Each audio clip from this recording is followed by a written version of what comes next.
नमस्कार दोस्तों, इस वीडियो में बात करेंगे मुकेश अंबानी और अनिल अंबानी के बारे में। दोस्तों, अगर चैनल पे नए हो तो प्लीज़ दोस्तों चैनल को सब्सक्राइब कर ले और बेल आइकन को प्रेस कर ले ताकि हमारी आने वाली वीडियो की नोटिफिकेशन आपको सबसे पहले मिल सके। धीरूभाई अंबानी की दो संतानें थी। एक का नाम था मुकेश अंबानी, दूसरे का नाम था अनिल अंबानी।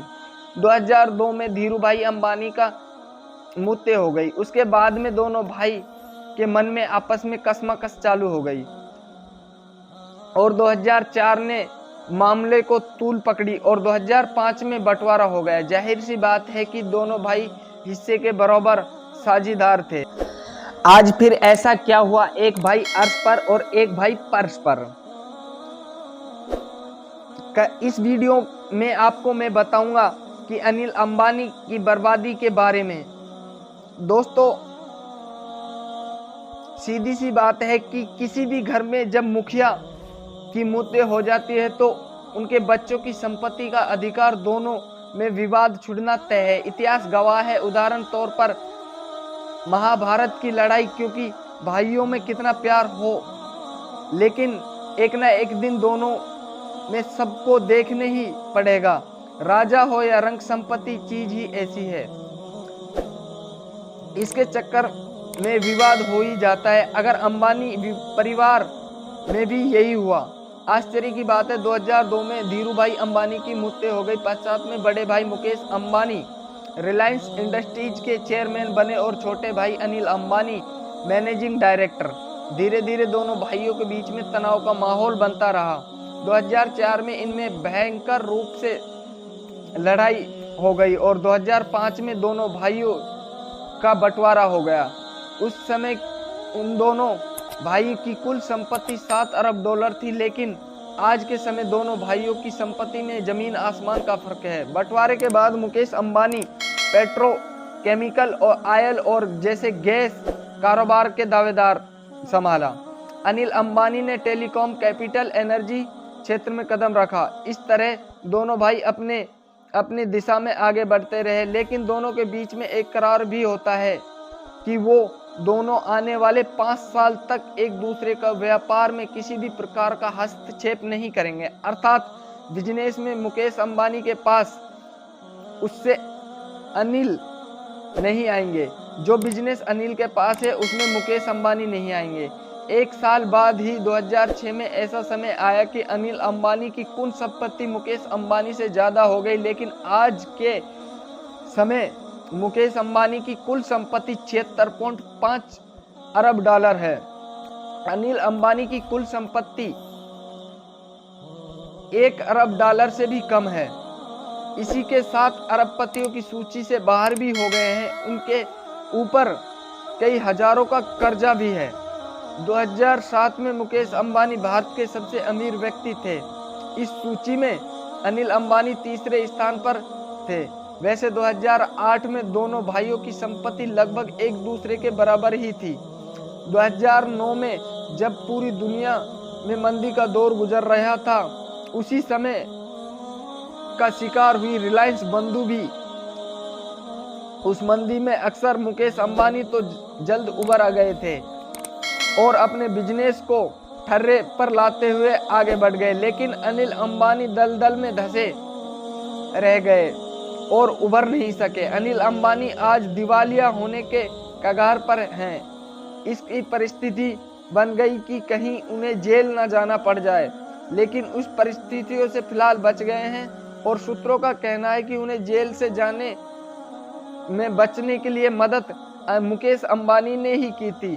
अब सवाल उठता है कि ऐसा क्या हुआ जिसके कारण अनिल अंबानी ग्राफ नीचे गिरता गया, भारी कर्जे में डूब गए। इसके पीछे एक मुख्य कारण है, यह है कि मुकेश अंबानी का टेलीकॉम में दुनिया की कदम रखा, लेकिन 2005 में जब दोनों भाई अलग हुए थे तो उनका समझौता हुआ था। वह समझौता 2010 में खत्म होते ही मुकेश अंबानी ने टेलीकॉम की दुनिया में कदम रखने का फैसला किया। उन्होंने जियो के साथ ऐसी एंट्री की कि भारतीय टेलीकॉम की दुनिया में तहलका मच गया। जियो ने अपने लुभाने वाले प्लानों से ग्राहकों को ऐसा मदमंत्र किया कि भारत का हर मोबाइल धारक अपने पास एक जियो की सिम रखने पर मजबूर हो गया। जियो उस तूफान में आगे भारतीय टेलीकॉम कंपनी सबसे ज्यादा प्रभाव अनिल अंबानी व रिलायंस कम्युनिकेशन पर पड़ा। 2016 में मुकेश अंबानी ने जब जियो को लॉन्च किया तो कुछ समय बाद ही उनके ग्राहकों की संख्या 1.9 करोड़ हो गई, जबकि उस समय अनिल अंबानी की रिलायंस कम्युनिकेशन के ग्राहकों की संख्या 8.71 करोड़ थी।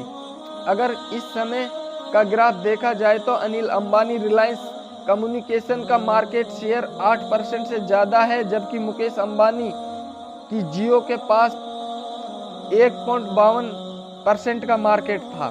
लेकिन अब इसमें भारी फेरबदल हो गया। 2020 के आंकड़ों के अनुसार जियो का मार्केट 33% से ऊपर पहुंच गया। अब इसके ग्राहकों की संख्या 40 करोड़ तक पहुंच गई। इसके उलटफेर में इतना बदलाव किया गया कि अब अनिल अंबानी और रिलायंस कम्युनिकेशन मार्केटिंग 0% पर आ गया।